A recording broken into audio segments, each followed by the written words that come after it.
Hi again, it's Ernest Painter with my book Carmela's Outside by Ernest Painter. I thought I would do a reading today. I'll do a few, but today I'll just do one from early in the book. Lying on her blanket, the memories swirled around her, along with the enticing odors. All of those memories were different than what she was smelling now, but they were both calling to her. In spite of herself, she was looking at the door, thinking, wondering. Then she shook herself and said, "Oh, who has time for all that nonsense?" as she put her head on her legs and fell asleep. The sounds and odors from outside led her dreams down a musical lane with butterflies and singing birds, the warm, shining sun.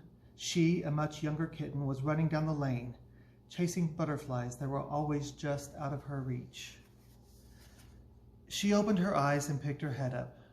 "Nonsense," she said, and fell back to sleep.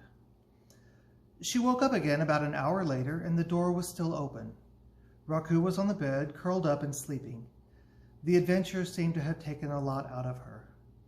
Carmela stretched a paw forward and then the other one, and finally jumped on the floor and sauntered over to the bowls. Through the kibble that half filled the bowls, Carmela could see the cream-colored bottom of one of them. "He's trying to starve us," she thought bleakly, and wandered to the door. She decided that she should be prepared to hunt for her own food under these circumstances. She poked her head through the door and tested the air with her nose. No sign of danger so far. She stood that way for a minute, head sticking out, while her body remained safely back inside. Just as Raku had done a few minutes before, only with a posture of more certainty than Raku had demonstrated.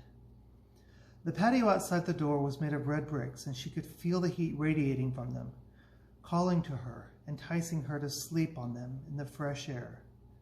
She sniffed the air again, looked around as best she could, listened for danger, and heard none. Then gently, she stepped outside.